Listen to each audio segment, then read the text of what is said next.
Bienvenidos nuevamente.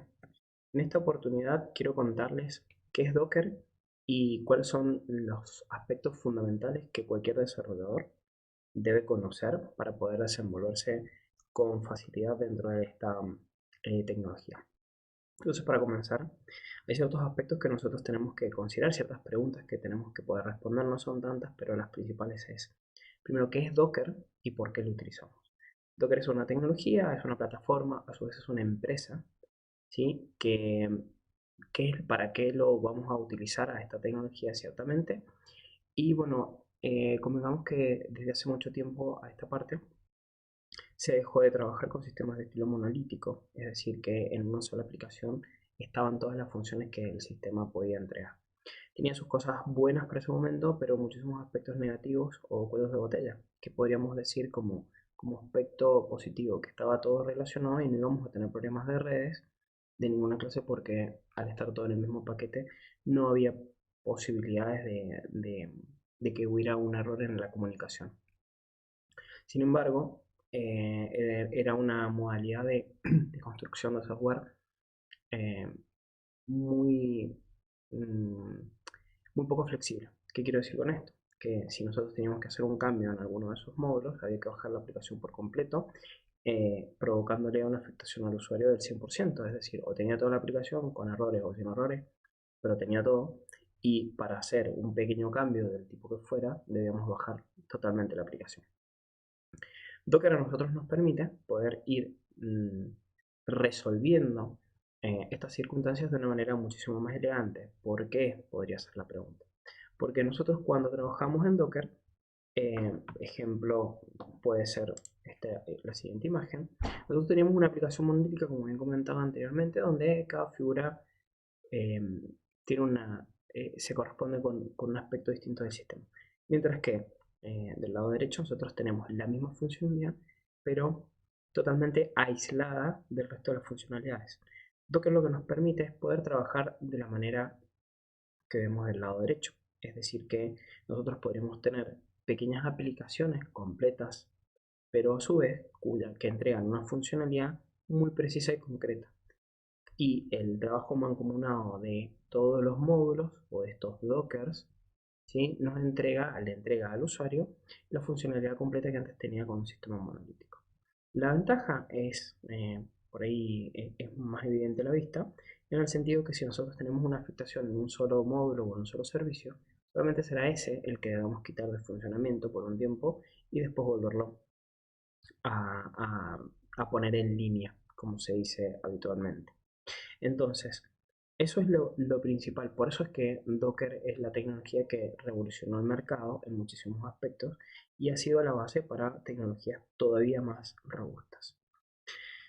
¿Qué es lo importante cuando hablamos de Docker? Nosotros siempre tenemos que tener en consideración que hay cuatro aspectos que son claves.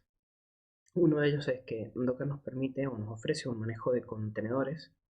El contenedor es donde va a estar funcionando nuestra aplicación, nuestro módulo, como veníamos hablando anteriormente. Por otro lado, nos ofrece manejo de imágenes. Las imágenes no son más que archivos que puestas en funcionamiento se convierten en contenedores. A su vez, eh, como les comentaba también al comienzo, cuando trabajamos con Docker debe haber una comunicación entre los distintos contenedores para que el usuario tenga la funcionalidad completa que está necesitando. Para ello es necesario que Docker nos ofrezca manejo de redes. Redes no es solamente permitir que se conecten dos contenedores, sino es que sirve también para aislar un stack de contenedores. Ejemplo, sobre el mismo servidor, sobre el mismo eh, entorno de Docker, tenemos dos equipos. Probablemente uno puede estar trabajando en una aplicación para una empresa o para una industria determinada y otro equipo para una industria diferente. Ambos equipos podrían estar trabajando con Docker y que sus contenedores se vean entre sí, pero es necesario que a su vez ninguno de los contenedores del equipo 1 pueda ver a los contenedores o los servicios que ofrece o con los cuales está desarrollando el equipo 2. Para ello, tanto el equipo 1 como el equipo 2 debería estar trabajando en redes separadas, en redes distintas. Y finalmente necesitamos sí o sí un manejo de volumen. ¿Por qué viene esto? Cuando nosotros generamos un contenedor, todo lo que trabaja dentro de ese contenedor existe en ese entorno. Pero si nosotros necesitamos poder eliminar un contenedor porque simplemente es necesario actualizarlo o porque lo queremos llevar hacia otro lugar, bueno, este contenedor es necesario eliminarlo previamente. Entonces, cuando lo hacemos, cuando ejecutamos esa acción de eliminar un contenedor, y acá voy a hacer un parate y voy a destacar contenedor, no estoy refiriéndome a imágenes, que eso es algo que comúnmente cuando recién comenzamos empezamos a confundir, ¿sí? El contenedor es una imagen en funcionamiento, entonces cuando eliminamos un contenedor solamente estamos eliminando, borrando una instancia y los datos relacionados con esa instancia. Con esto me quiero referir a que supongamos que tenemos una aplicación que escribe archivos o permite la subida de archivos. Entonces toda esa información estará incluida dentro de ese contenedor mientras este esté vivo y funcionando. Si por este motivo que les comenté recién necesitamos eliminarlo, bueno, toda la información contenida ahí también se va a perder. Eso es importante. Para ello es que Docker nos ofrece un manejo de volúmenes. Esto nos permite, en pasos posteriores, poder bindear o poder vincular la información que maneja un contenedor con una carpeta o un volumen dentro del host. El host es el sistema operativo sobre el cual se está ejecutando Docker. Para continuar, voy a hacer hincapié en una parte específica de redes, es decir, siempre que nosotros trabajamos con contenedores, más al comienzo se nos suele presentar ciertas dudas. Entonces, lo primero es que tanto D1 como D2 son contenedores, ¿sí? No son imágenes, contenedores. A su vez, a la hora de crearlos, nosotros necesitamos declarar dos puertos. Uno por un lado, cada contenedor tendrá un puerto interno con el que nuestra aplicación se creó originalmente. Supongamos el hipotético caso de que D1 trabaja en el puerto 8080 y D2 internamente también trabaja en el puerto 8080. Pero para que nosotros podamos trabajar libremente o trabajar cómodamente es necesario poder indicarle al contenedor que va a usar un puerto dentro de una red interna, es decir, todo este bloque en gris es la red interna de Docker. Y vuelvo a repetir, nosotros tenemos un host que es nuestro sistema operativo, puede ser Linux, Windows, Mac, lo que sea, ¿sí? Y eso tiene una red donde uno está conectado evidentemente.